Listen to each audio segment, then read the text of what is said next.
20장 1절 한번 보세요. 1절 보시면 상황이 좀 바뀝니다. 지난 금요일까지 보면 이 어떤 아합과 하나님의 사람 이 엘리야의 어떤 그런 대결들을 우리가 계속해서 봤었는데 이제 아합의 이야기로 좀 바뀝니다. 1절 한번 보세요. 아람의 벤하닷 왕이 그의 군대를 다 모으니 왕 32명이 그와 함께 있고 또 말과 병거들이 있더라. 이에 올라가서 사마리아를 에워싸고 그것을 쳤다라고 얘기하는데, 자, 아람 왕 베나닷 2세거든요. 뭐 본명은 하닷 에셀이라고 이렇게 이름을 지어요. 근데 이 베나닷 2세는요, 지금으로 얘기하면 이제 수리아, 이 성경에서 보면 수리아라는 표현을 쓰는데 시리아라고 하는 다마스커스라고 하는 그 수도가 있는 그 나라예요. 이 다메섹에서 그의 아버지의 뒤를 이어서 왕이 됩니다. 이 사람이 근데 오늘 말씀해 보면 뭐라고 얘기하면 그의 군대를 다 모으니 왕 32명이 그와 함께 있고라고 하는 표현이 있어요. 한때 왕 32명으로 구성된 연합군을 이끌고 무력으로 이제 이웃 나라들을 침공하기 시작을 하는 거예요. 이건 여러분 뭐 고대 세계나 지금이나 뭐 여러 부분에서 볼 수 있습니다. 자, 그런데 왕이라고 얘기하니까 여러분 꽤나 큰 어떤 연합국 이런 것들이 형성됐을 거라고 생각을 할 수 있는데, 그때 당시 왕이 차지했던 나라들은 지금처럼 그렇게 크진 않았습니다. 물론 대제국들이 있긴 했지만, 그래서 이 왕들은 아마도 이제 작은 나라의 우두머리나 어떤 부족의 추장 정도로 생각하시면 될 것 같아요. 어찌됐건 그래도 한 32명 정도 됐으니까 뭐 규모가 적지는 않았겠죠. 자, 이 사람들이 어디를 치냐면 오늘 말씀해 보면 이에 올라가서 사마리아를 에워쌌다라고 하는 표현이 있어요. 이스라엘의 수도였던 사마리아를 에워싸고 이제 아합을 압박을 하기 시작을 하는 거예요.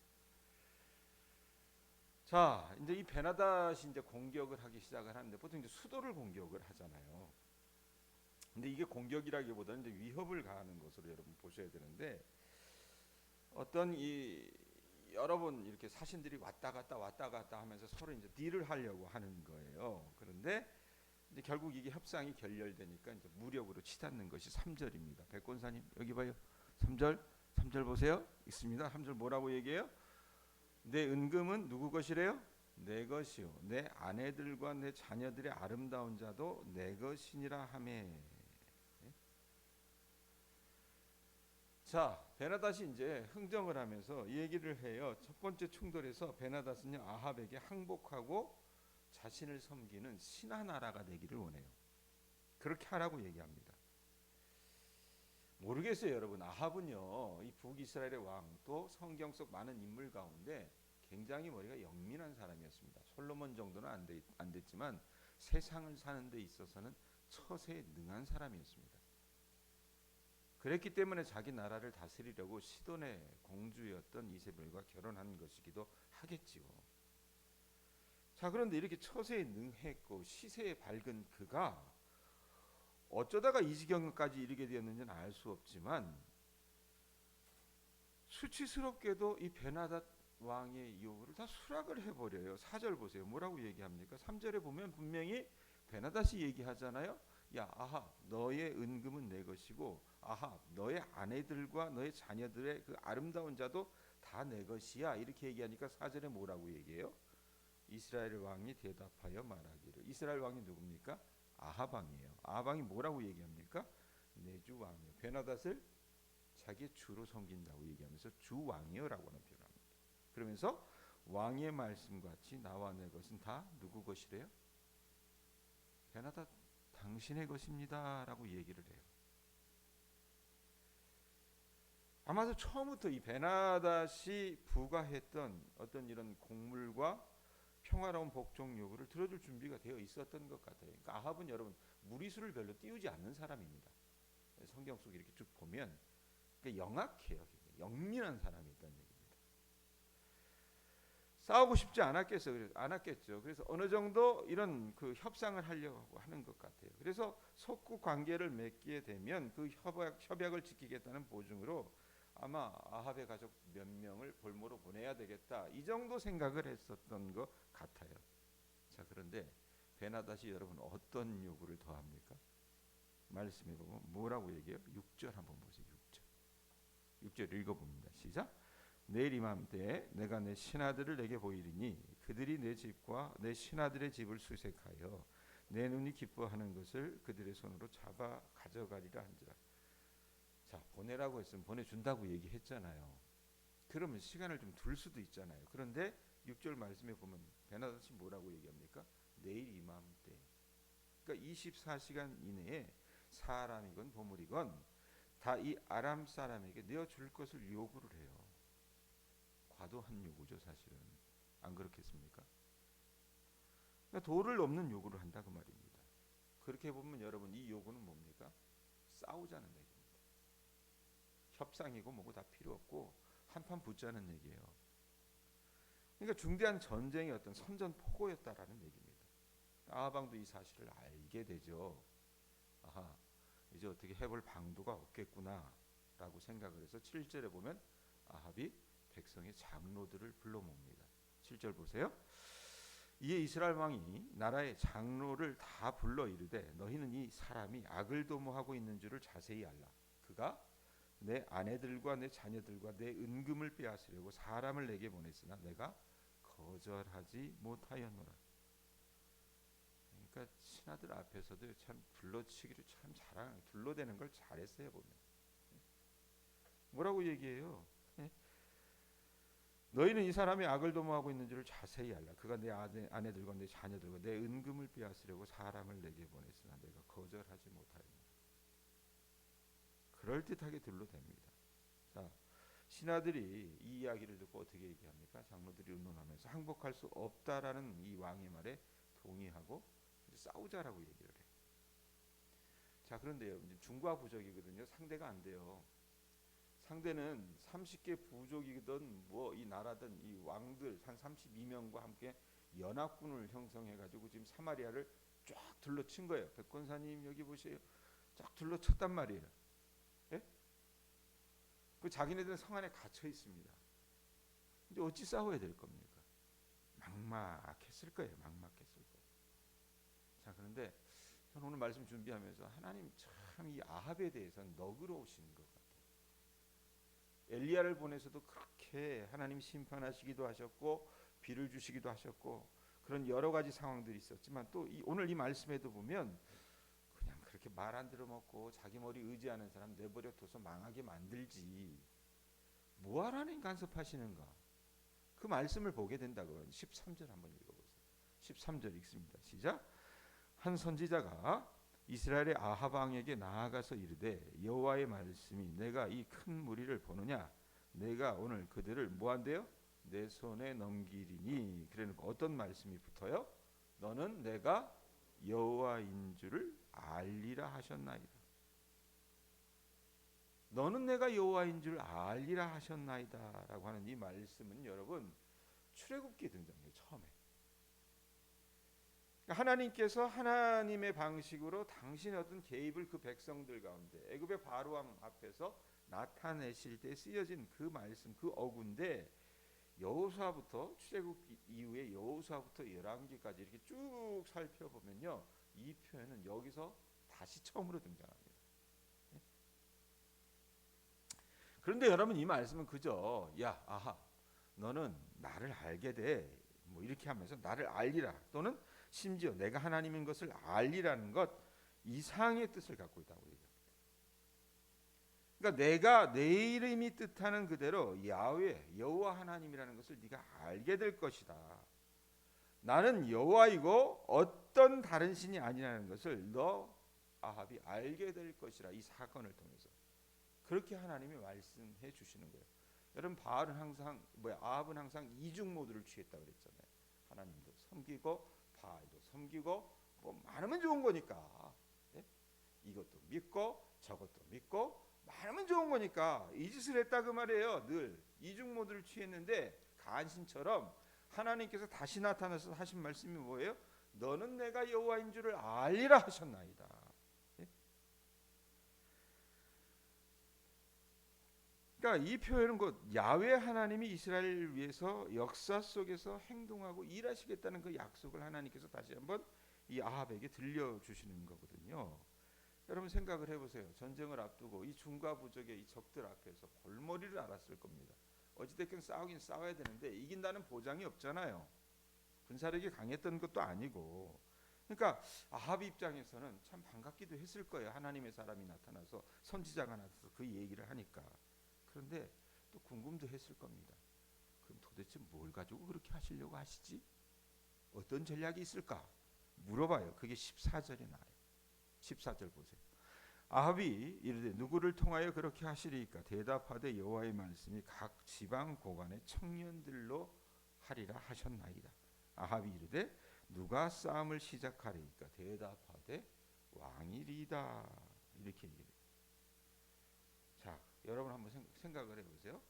전쟁을 시작을 하는데 자, 누구를 통해서 그 싸움을 시작하겠느냐 물어봐요. 그랬더니 말씀해 보면 뭐라 그래요? 백군사님 14절에 보면 여호와의 말씀이 그래놓고 각 지방의 고관의 청년들로 하리라. 이게 무슨 말이냐?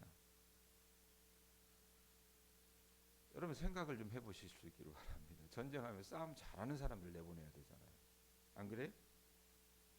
그렇게 전투에 임해야 되는데 그게 아니라 하나님께서 어떻게 하십니까? 각 지방 고관의 청년들, 있는 집 자식들을 내보낸다는 거예요. 얘네들이 여러분 무슨 싸움을 해봤겠습니까? 전투에 능한 자들이 아니란 얘기입니다. 어리고 미숙한 청년들을 하나님은 내보내라고 얘기하지. 이게 무슨 말도 안 되는 얘기예요. 어찌 보면 여러분 하룻강아지 범무서운지 모르다는 표현이 딱 어울릴 수 있는 하나님이 내놓으신 어떤 방책이에요. 사람의 수도, 무기의 상태도, 전투의 경험도 승리의 조건이 아니라고 하나님은 말씀을 하세요. 오히려 여호와 하나님의 방식을 믿고 싸우라고 하나님은 아합에게 도전하고 계신다 그 말입니다. 근데 여러분 이게 아합 때에만 하나님께서 세우셨던 하나님의 책략이 아니었잖아요. 가나안을 이들이 정복할 때, 이들의 조상들이 정복할 때 하나님이 어떻게 하셨습니까? 애굽에서 그들이 나와가지고 홍해를 건널 때 하나님이 어떻게 하셨어요? 사람의 방법을 뛰어넘는 하나님의 책략을 하나님께서 보여주셨습니다. 여러분 여리고를 칼과 창으로 그들이 점령했습니까? 아니잖아요. 홍해를 무슨 큰 배 타고 건넜어요? 아니잖아요. 하나님의 방식으로 하셨기 때문에 그 하나님을 믿고 따르라고 하나님께서 말씀하신 것 같습니다. 그러니까 곧 아합이 아니라 하나님이 진정으로 이스라엘을 구원하시고 방어해 주신 분이라는 것을 아합이나 그 백성들에게 하나님은 나타내려 하셨던 것 같아요. 자, 근데 또 재미난 건 뭐냐면 또 하나님께서 이 전략으로 얘기해 주신 게 뭐냐면 16절이에요. 16절 한번 보세요. 16절 앞부분에 뭐라고 얘기합니까? 그들이 언제 나갔대요? 정오에. 자, 싸움에 나가는데 언제 나가요? 12시에 나가요. 12시에. 정오에 나가는 베나닷은 장막에서 돔누랑 32명과 더불어 마시고 취한지라. 하필이면 여러분 왜 전쟁을 하는데 정오에 합니까? 정오에 공격을 개시하는 것은요 군사 전략상 가장 무모한 이 전략 가운데 하나입니다. 왜냐하면 기습 공격을 할 수 없기 때문에 그렇습니다. 보통 새벽에 하잖아요. 사람들 다 자고 있을 그 시간에 동터오르기 전에 가장 허술할 그때 하거든요. 그런데 어떻게 합니까? 이 애송이 청년들을 데리고 아니 대낮에 나가서 싸우라고 말씀을 하세요. 자, 우리 편에서 봤을 때, 우리 생각으로 봤을 때 이건 말도 안 되는 이야기. 어떤 일이 벌어져요? 정오에 나갔는데 뒤에 뭐가 붙어요? 베나닷은 장막에서 뭐 했대요? 돔눈왕 32명과 더불어 뭐 했대요? 술 퍼마시고 취하고 있었습니다. 우리 인간의 내면을 다 아시는 하나님께서 하나님의 방식으로 일하시고 그렇게 전략을 짜주시고 그렇게 이들이 나가서 전투하기를 원하셨다는 거예요. 그러니까 술에 취한 여러분 이 사람들은요 자신들이 절대적인 우위에 있다고 생각을 했던 것 같아요. 뭐 인원수도 많지, 병장기도 많지, 뭐로 봐나 우리가 이길 거라고 생각을 했고 또 보니까 애송이들이 나오잖아요. 그러면 야 저것들 감히 상대도 안 돼. 이렇게 생각을 해서 술퍼 마시고 앉아 있었어요. 그런데 이것도 이렇게 젊은 아이들이 나오니까, 어린 아이들이 나오니까, 아이 저거 그냥 보는 앞에서 다 때려잡아 죽이는 것도 좀 그렇다. 그러니까 사로잡으라고 명령을 내려요. 자, 18절 보세요. 그가 이르되 화친하러 나올지라도 사로잡고 싸우러 나올지라도 사로잡으라 하니라, 이렇게 얘기하잖아요. 자, 이게 기고만장한 사람들, 교만한 사람들의 특징입니다. 예? 어설픈 전략들을 내세워가지고 아람 군대의 역습을 거의 불가능하게 만들었어요. 이 사람들이, 그 자만한 그 마음들이. 결과는 어떻습니까? 아람 군대가 북이스라엘 앞에서 대패하게 됩니다. 사마리아에서의 전투는 끝이 났고 전력이 약했던 쪽의 군대가 승리한다고 말입니다. 말씀 정리합니다. 여러분, 아합, 제가 아까 말씀드렸죠. 이 북이스라엘 왕 중에 가장 책략에 능한 왕이라고 했습니다. 그래서 시돈의 공주였던 이세벨과 결혼을 했고, 그의 이런 외교 정책은 제2 초기에는 어느 정도 승리하는 듯 보이나 오늘 본문에 이르러서는 그것도 무의로 돌아가게 되는 것을 봅니다. 왜? 전쟁을 앞두고 있었잖아요.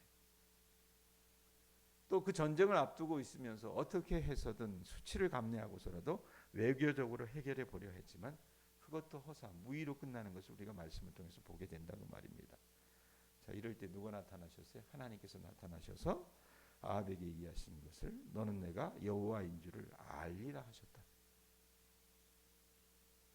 하나님의 방식으로 하나님은 일하시겠다 그 말입니다. 여러분 생각해 보세요. 다시 말씀드리지만 정쟁에 익숙하지도 않은 애송이 청녀들을, 그것도 백주 대낮에 전쟁터에 보내는 것은 군사 전문가들이 보기에도 참으로 허황된 전략이었을 거라고 말입니다.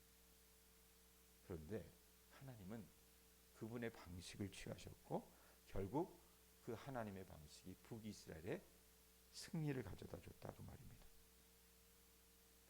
여러분, 하나님께서는 수년 동안 아합에게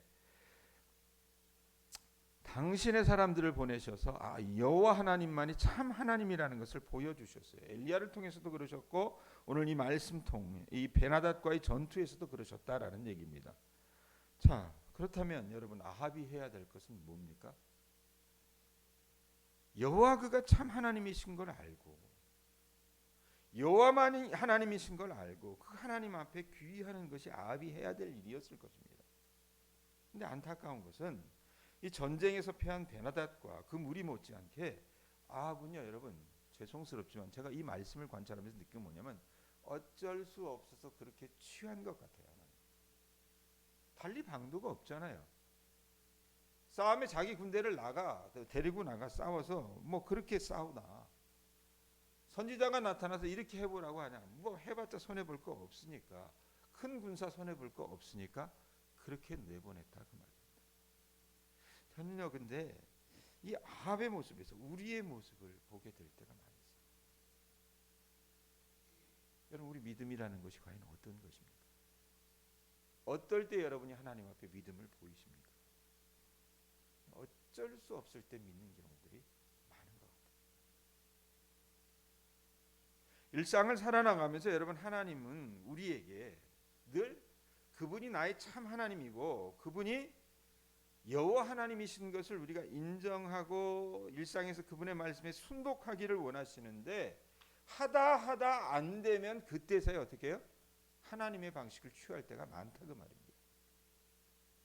그러다 어떻게 맞아떨어지면 뭐 믿음이라는 것이 생겼다고 생각을 하고 그렇게 자기가 교회를 들락날락하는 것을 우리가 보게 된다 그 말입니다. 여러분, 아합은 이렇게 되다가 나중에 어떻게 된 줄 아세요? 망했어요. 칼 맞아 죽었습니다. 오늘 말씀 여러분 잘 보시면서 여러분의 믿음의 자리를, 그 믿음의 궤도를 수정하실 수 있었으면 좋겠습니다. 우리에게 있어서 하나님, 우리 자신의 어떤 경험도 아니고 우리가 알고 있는 어떤 얄팍한 지식도 아니고 우리에게 있어서 하나님 뭡니까? 여호와 하나님이신 것을 인정하고 또 믿어나가실 수 있는 주님의 자녀들 되실 수 있기를 바랍니다.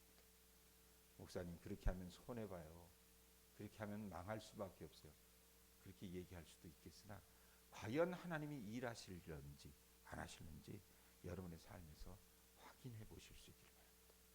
하나님은 우리가 알지 못하는, 우리가 전혀 예상하지 못하는 그런 방식으로도 일해 주시는 분이심을 깨닫고 그 하나님을 오늘도 믿고 수긍하면서 살아나갈 수 있는 주님의 자녀들 되실 수 있기를 바랍니다.